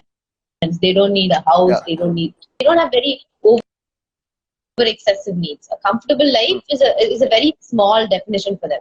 Somewhere where they get food, water, and probably shelter when it's raining and it's very harsh weather condition. So considering that, many of the dogs in our city do lead quite a comfortable life on that note, because in at least from what I see around, most of the houses near my house, they keep a water bowl out because it's really hot and a lot of cows and come around this way, and so they have water to drink. And food, some other people also, so they have like say 2 or 3 stray dogs in front of their house and they get fed. So as long as we show this kind of a mentality in our people, living along with the ecosystem, we're not the only people existing. So you don't have to go on to build a room or an entire place for the dogs to stay. No, just keep a water bowl and probably a little bit of food, bread, biscuit, anything would do, because they survive on almost anything. That gives them a comfortable life enough. So if that's the only mentality that we need to have, and in that, I'm pretty sure that in current generation today don't have to suffer at all. They can definitely live a considered life if we all start doing that. The only problem is we have a lot of prejudice in our society. Many people, the minute you say, most people I see like, oh no, to bite. That's the kind of mentality that we've got, is that if you go, don't go touch a stray, or don't go near. There shouldn't even be a stray on the road because they bite. If we break that missing water bowls outside a house and start being a little considerate, even today don't have to live an uncomfortable life. That is true. It's only the problem of how many people are willing to do it, right? Like how many people are willing to do something that is non-intensivizing. Like we are very greed-based life form. I don't know if people are going to do something for the betterment of dogs. Like I don't know. Is it a possible goal? Is it an idealistic goal, or is it possible? Do you think there is going to be a time where people are just going to be like, no, I'm just going to like leave a bowl, like leave food, put my money into it? Do you hear me, Adi? Yeah, I can hear you. Yeah. So economically, it's not a very expensive affair. Blue Cross distributes all the time. So you don't even have to spend on buying one. And water, as we know, almost have access to water. So it's just a matter in filling the bowl. And when it comes down to food, so what I do is, you guys must all be aware of ration, right? And you have a certain amount that you get, right? And amount of other stuff that you do get along with it. So that's what we do. We use that. A couple of my neighbors also. So what they do is, when they get their fish, and they usually don't use it for consumption, right? Because they're all buy privately from outside. So they do whatever portion of free rice that they get, they donate it to us, and we use that to make the food. It's definitely an arduous process on a daily basis. We have to cook the food and then go around play for all the dogs in my area. The very micro level, I am living in my house and I have 2 dogs living outside my house. So I'm going to feed them every day. It becomes a much easier process, because when you're cooking food for yourself, you just put 1 cooker of rice and then a little bit of whatever waste or whatever gravy that you've got, and you just put it in and you've got the food. Because in Tamil Nadu, we have a scheme where, Urruba, many schemes like that. So in living like that, if you invest in something like that at all, don't you think it would be easier if we... effort. No, don't you think it would be easier if we tie up with like restaurants and hotels, because they produce tons of food waste, right? Like restaurants and hotels, they produce tons of food waste, and grocery stores, they throw away things which are nearing the expiry date, right? Don't you think it would be easier if like you have an NGO that focuses on taking like just transporting all of this food and then taking it to the dogs? So Yeah. yeah, so a lot of people who've actually thought of this, tying up with some restaurants and other, grocery stores where you can pick up like such as rice and Hmm. stuff, and then also with the food waste that comes, because we do have a food waste issue in our country generally as such. Yeah. But the problem that we have here is most of our South Asian foods are extremely spicy, right? Something that the dogs cannot consume on a regular basis because it will be detrimental to their health. So that's one thing, because if we do collect food from local restaurants and stuff, it has to be put through another process to reduce the spice levels down for them. So that's again a mass level issue. But otherwise speaking, Yeah, I was thinking like, I mean, I don't know if all restaurants just focus on Indian food which is spicy, but like I'm pretty sure a lot of restaurants, if they can sign up for such a task. And grocery stores, you'll definitely have only raw produce, right? Like most grocery stores will only have raw foods. I think if somebody could accumulate all this, it would definitely be easier than uh, I don't know, people separately, individually sitting and cooking. so see, we do it in my house. We go to a couple of the grocery stores near my house, and we get, so with every vegetable load, there are some of them with little rotten on one side, or Yeah. a sort of deformed shape. So they put it on another basket and they collect and keep it for us, and we take it for our dogs, so that when we rice, we put it along with that. And obviously, there are certain vegetables that dogs can consume, so that's what they do. And so this is something that we can do, but the only problem is when you start implementing it on a mass scale level, transportation, because obviously they're not going to do it. You are going to have to find a mode of transportation to go from restaurant to restaurant or door to door, collecting all these waste and then bringing it to one particular place, and then again sending it out. So it's a very expensive. That's why most NGOs who did plan on this up sort of dropped it in the last minute, simply because, and they'd rather go and just buy rice and then just make it make it at home, instead of paying that much money for gas and for transportation. Makes sense. But I don't know. Maybe there is a way. Maybe if we put the right people and the right minds to it, maybe there is a way. Maybe, but it's short, right? Like I said, our people don't even have the incentive to keep a bowl of water. What makes you think that we're going to come to a concept, say, okay, fine, let's hire a truck and then go around collecting waste all over the city, food out of it? No, that's exactly what I'm talking about. I don't think people will ever do it. I don't think people will ever come to the consensus where they're going to be like, we're going to keep a bowl out, we're going to cook food in our house or like that. But I just think that something like keeping a, what do you call it? Just collecting food that's going to go for waste, I don't think it's going to affect them much. Like people are not going to care about it. It's not an incentive, but then nobody's going to care about it. Nobody's going to care if that food is not going to be there with them.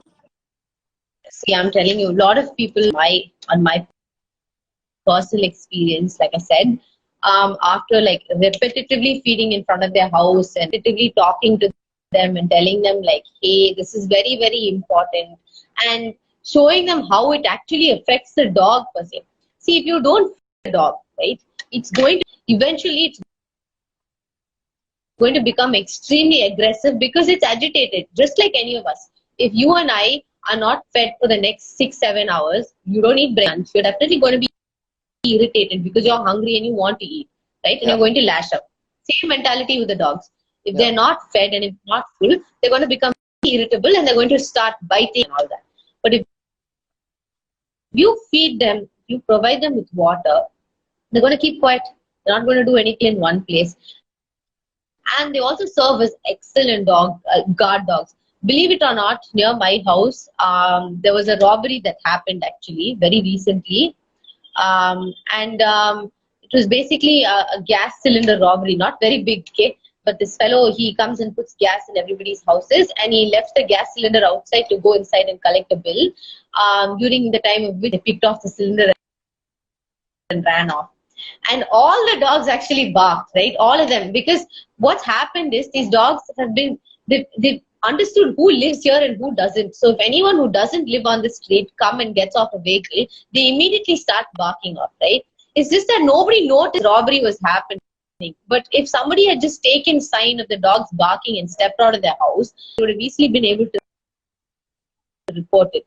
So there are, positive sides to having dogs in your locality as well. So that's the thing. So that's what like Puresh was talking about. He was talking about maybe in an ideal world where we have this integrated society where humans and other animals also live side by side, right? We just need a good shelter system for these animals. That's what I'm thinking. I really don't believe in the collective good of humanity. Like I really don't think like there are passionate few for every cause. Let's say a person like you for animal rights is definitely going to be a passionate few. But greed is something that unites all of us. Like that is a very human character.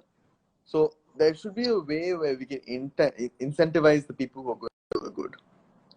That's why I think like maybe the restaurants that do segregate the spicy food, the dog food and the human food, like food that can be given to the dogs and food that's going to go to the dump. If there's going to be a way where we can incentivize that, maybe that's going to be a lot easier. And for the culling, right? I don't know if it's good. I'm still very torn on the subject. I'm very into wildlife, and that's where I work, like wildlife and all that. And I know a lot of animals which are big endangered because of dogs. So I don't know, dude. I don't know if culling is a bad idea. Maybe if like let's say my grandchildren are going to be experiencing the benefits of spaying the dogs, a lot of animals would have already died by then because of the dogs. So I don't know if that's going to be good. That's what I'm talking about. So you've spoken about two things here. I'll address it. So the first thing you said was incentivizing this, because otherwise ultimately we're not going to do it, right? And coming down to that, see, as long as it's not a mass level community issue, it's not going to help people in actually coming forward and doing it. Because as far as the government is concerned, it's really not their problem anymore, because nobody really comes around saying there's too many dogs in my area, do something about it, right? So and No, these are just there are not complaints. many people per se. Very In few of them, but see, the problem is a lot of these reports, right? They end on 2014 and 2016. There are no reports after that. That's a problem. But that's a whole different topic for another time. But in 2016 alone, there were 5,000 calls in Maharashtra complaining about dogs. That is quite a big number, because a lot of people don't even call. So out of the people who called, 5,000 of those calls were addressed about dogs, like dogs chasing them, or this area has too many dogs and things like that. So that is a thing. That is, people are calling. Chennai, I don't know, because Chennai doesn't have report numbers. See, but anyways, just talking about our city in general, it's very hard to incentivize this activity. What you can do is, like what Purvesh said, try to make it fashionable. Feeding dogs, doing this. It's a cool thing to do. Like for instance, if you hadn't noticed, the Vodafone had a pug as their mascot for quite a while, right? During their advertisements. Yeah. And what happened was, immediately after the ads, there was a spike in the sales of that particular breed. Yeah. Because people were watching it on the TV and they were like, oh my god, it's so cute, it's like this, it's like that, and then everybody bought it. If we started having certain amount of media representation and certain amount of trends stemming from adopting an indie or feeding an indie as such, I'm sure people will catch on to it. Yeah, So exactly. ultimately, in the end of the day, see, even buying a dog, there's nothing that incentivizes you to buy a dog. If you buy one, you're going to have to spend for it, you're going to have to care for it. So again, just purely speaking on economical terms, it is a financial burden. But why do people take it? Because it's fashionable, because it's cool, because somebody else near my house has a dog, so I also now have the compulsion to have one because it's cute or whatever. So if we do the same thing, the same sort of a strategy, if we implement the same thing with feeding strays and adopting strays, I think in a matter of time it will set in as such. Yeah, that I agree. Once something is fashionable, people will do it, and in a way, that will be the incentive. Like fashionability it's an incentive, and people have dogs not just because of it's like cool, but I don't know, companionship and like guards. As like Hotel for Dogs said, 50% of people who own dogs are dog lovers, and others just want uh, a guard, a cheap guard. So that is definitely a way. But like, how my question is the biodiversity that the dogs are affecting. Like, is there a way through that? That is my question. That was my question initially. See, I have to tell you, I'm a little hypocritical about that because for me, I really love dogs and I closely work with all of them. No, that's the So thing. I I really do love dogs understand too. where you're coming from. See, I do understand where you're coming from. In the sense, yeah, it does pose a threat to the biodiversity around us. But for me, culling is not something I definitely opt for, which is why time and again I keep saying I would never do it, right? If the government thought that this is an extremely pressing issue and it has gone beyond everybody's hands and it is now their responsibility to do it, then I won't be able to stop it. Nobody be able to stop it, and it's still done for the good. But as long as nobody takes it as a pressing issue of concern and leaves it to people like us, and there are only very handful of folks like me who go around feeding or looking out for their welfare, right? As long as you leave it to us, I don't think we're ever going to agree on that stance of culling per se. All I'd advise is for you to, I don't know, invest or look into other programs which try to increase the population of these endangered species. Hmm. No, but I don't think the government is ever going to start culling dogs because there's no incentive to cull dogs. Like, uh, nobody really cares about biodiversity enough to invest into culling dogs. It's a double-edged sword. Like, if let's say the doles and like the common fauna of India dies out, like vultures, like huge populations of vultures are damaged because of dogs. Nobody cares about vultures enough to care to be like we should kill dogs. People would rather see all the vultures die rather than kill 100 dogs. Don't you think that is true? Not not necessarily. I think if it boiled down to that point where we're going to lose a whole species entirely in the very near future, this keeps going on, I'm sure people will take initiatives to it. They'll probably not cull it, but they'll probably build, I don't know, enclosures or something where they can be kept. That's at least from the government side, that's what they do. Because frankly speaking, in this country, a lot of people get offended when something happens to a dog versus when something happens to something else. Right? Any other species Cow. of animal per se. Cow is cow. Yeah. Cow.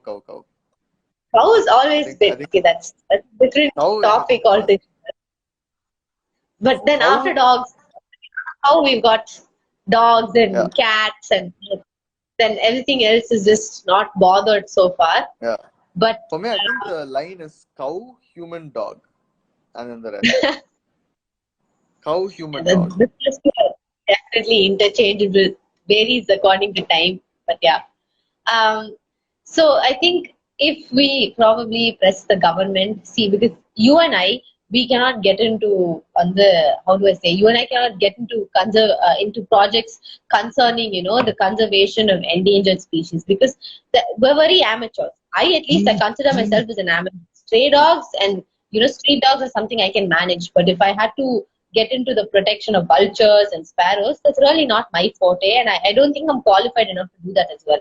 So definitely has to come from a very niche set of people who are professional and expertise in that particular field, right? So if it does come down to that, then obviously we have to approach the government at one point or the other for the protection of these species, because unlike a sparrow or a vulture, dogs are very popular beings, and therefore you have a lot of people from the general community contributing towards the protection of it. I'm not really fond of sparrows because I can't really contact with them, or sort of, how do I say, bond with them, or that they're not as smart as dogs, simply put, Okay. right? I So like I sparrows. can be much further to the protection of them. So that's why the government has to step into something like this, because it's a social concern where people themselves are not interested in it. Yeah, but if people are not interested, government won't care. Government represents people. Fairly, but there are certain things that the government does for the benefit of the people, whether or not it interests them. And I'm telling again, whether or not it interests them, not that it goes against their principles. Okay, like I mean, for me, I'm pretty sure my neighbor doesn't care what happens to the sparrows or the vultures in the country. But obviously, if they were to go extinct, there is a certain biological impact that it has on the entire biodiversity as such, right?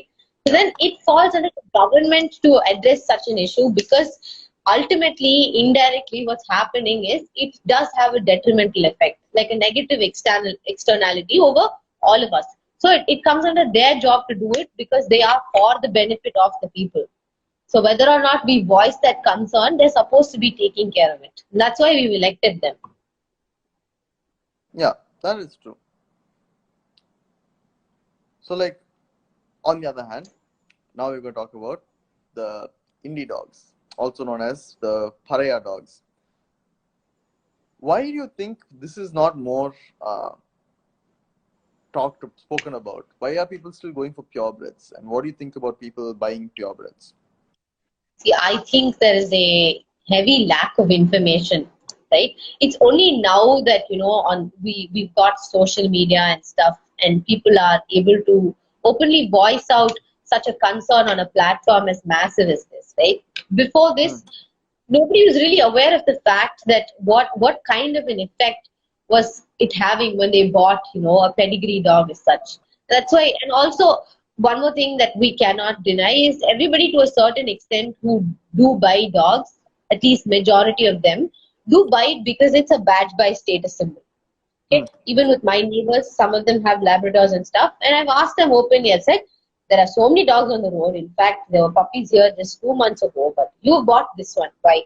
And they're like, oh no, but it's a lab and it's so cute. And then they quote certain TV instances where they've seen a lab and they're like, it behaves like that and I like it. So to a certain extent, that shallowness of looking at the looks and looking at it as a status symbol does exist, which is why they're much more popular in our country than pariah dogs. And also because they don't understand why pariah dogs are better than these dogs. I think over the course of time, if you keep putting up awareness campaigns about why this is better and why not this, what sort of effect both of these choices are having, eventually people will come down to picking the right choice. I mean, to people who are watching, one good reason to buy pariah dog is the history of it. Pariah dogs have been in India since the Harappa Mohenjo-daro time. 4,500 years ago, we found a skeleton of a pariah dog. I think that's a very cool reason. There were no Labrador dogs then. There were pariah dogs then. I think in one of the Harappan sites, it was buried along with its owner, I think. Yeah. Somewhere.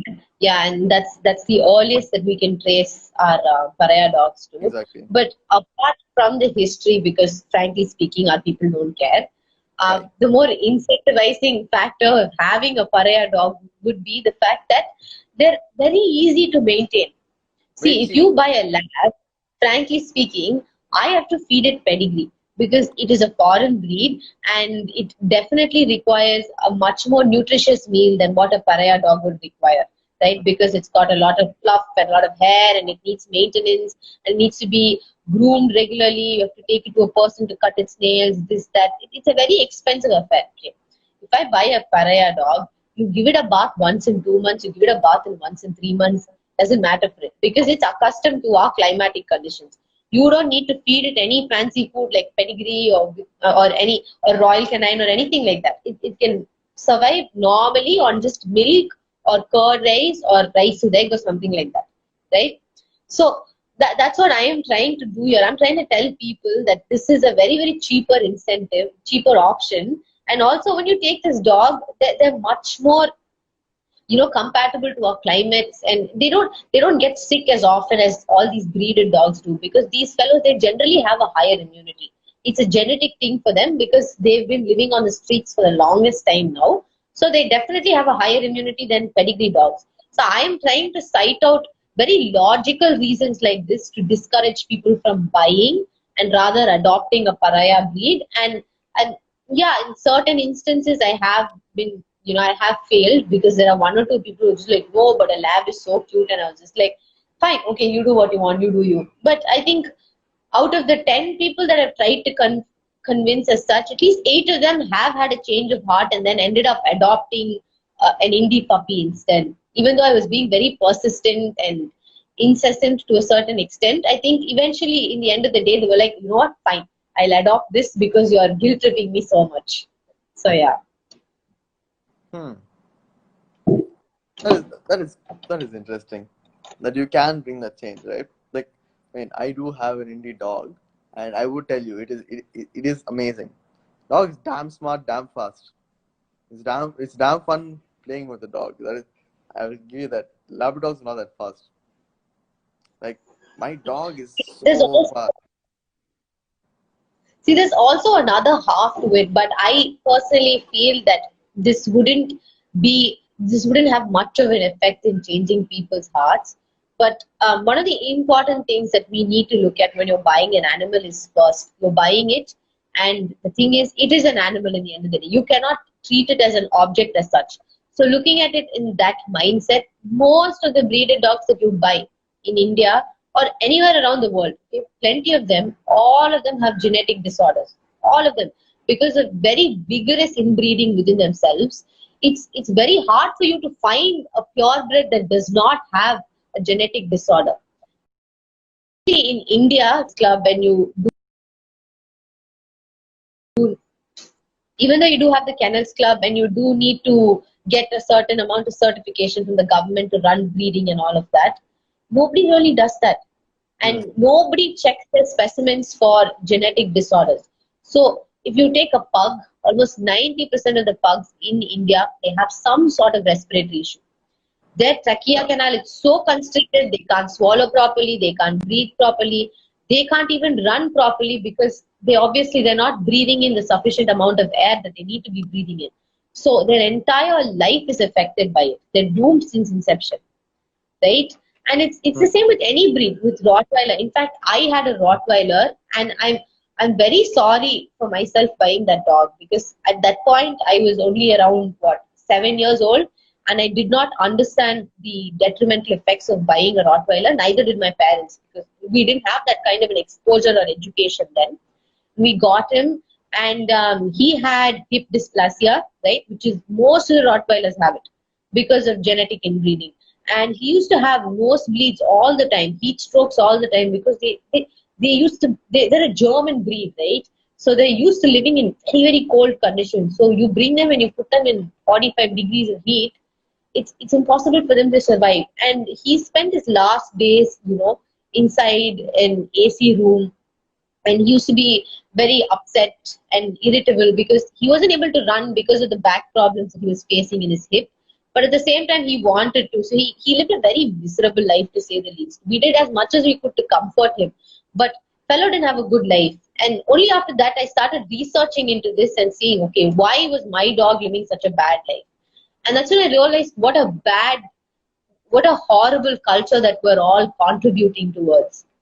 And even though this might not make an effect, because in the end of the day, no matter how much you say, if someone sees a Rottweiler puppy, they're like, oh God, it's so cute, it's so fat, I want it, and then they take it home.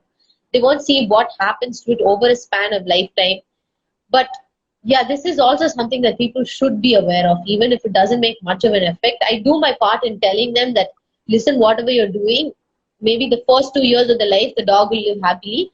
But from the third, fourth onwards, as they start growing old, it's going to take a toll on them, and you're going to be around to see it, and you'll definitely be sorry for it. True. So yeah. That I agree. That's very true. So, as we're coming to the end of our time, is there anything that you would like to, the last bit of knowledge or last thing that you want to say? Just about adopt, don't shop.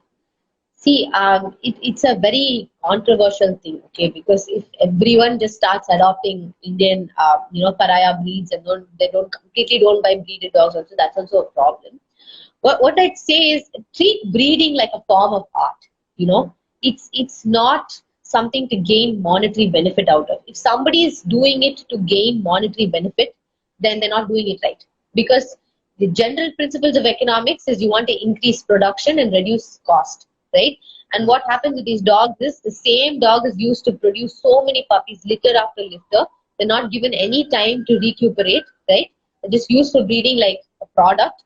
And then they're not taken care of properly, not fed properly, because all of these contribute to cost. So when you come down to adopting or buying, if you really want to buy, I tell you, do a background check on the person that you're buying it from. See what conditions they're keeping their dogs in. And I would suggest you to buy Indian indigenous breeds. There's Rajapalyam, there's Mudol hounds, and there's Chippipare, there's Kombai. There's so many dogs that are actually endangered and need to be revived, right? And these are all dogs what used by aristocracies and many other royalties in our country. So if you're buying, buy an Indian dog or adopt. Just don't contribute to a culture where they're going to use the dog as some sort of a mechanism to make money. That's all that I would like to share. No, thank you. Thank you so much. I mean, we will be giving our conclusion later, so hope you watch that. But thank you so much. It's been very interesting hearing from you and our other guest, Hotel for Dogs, Representative Madhumita. But it's just amazing what humans have achieved with dogs, and I really hope we do give a better life for them. So thank you. All right, bye. Bye. All right, guys. Bye. That was a wonderful conversation, Adi. Pretty cool, damn cool stuff. Yeah. So we got to know a lot about dogs, especially our pariah breed and a lot of other Indian breeds. I don't know, there is no quick way to end our problem with dogs. I mean, our dogs' problem with us also. I just think we need more minds out there, right? Even when Cyndia and I spoke about bringing in that collective of all the restaurants and all the hotels' food, maybe a tax cut or maybe some incentives or I don't know, something would be a lot easier than what's happening right now.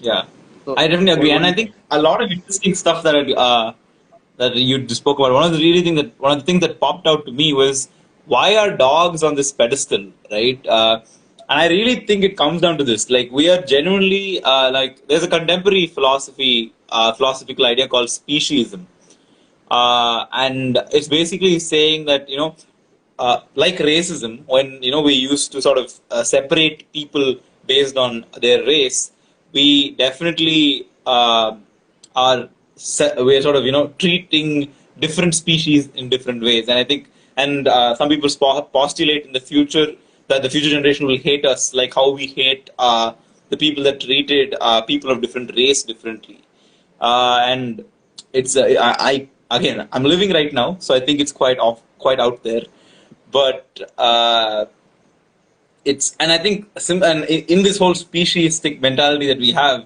dogs are definitely on a pedestal, and like we mentioned in the beginning, uh, they they're one of the first domesticated animals, right? So they've been a part of human society. So obviously, I'm not surprised with the bias that humans have there. And again, they're one of the few animals that have helped human societies in several ways. Yeah, sure, we've used elephants also in war. We've used we've used horses to hunt, but very few animals are used as emotional support, right? And I was speaking to you earlier before the live, right? And you say there are accounts of very early accounts. It's dogs being used as emotional support. It's not a modern thing. Yeah.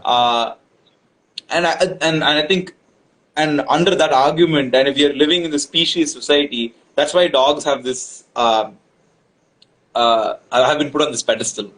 And I think we need to recognize that and sort of see that we have a bias there, and then sort of address the problem. And and even if maybe we have a bias for a reason, right? If you say that dogs have helped us come this far, they definitely play a role in our progress. You can't completely deny that. Yeah. And like, we really do need to give them a better life. We need to give them a more humane life. We've brought them this far, and we've like kind of just let them Fuck it up for them. Yeah, fucked it up for them. So we really need to do something about it. But I don't know if we need to do the trusting in the good of humanity thing. That has never That's never worked out. Yeah, it's never worked out in the favor of humanity. It'll definitely not work out in the favor of dogs. Yeah.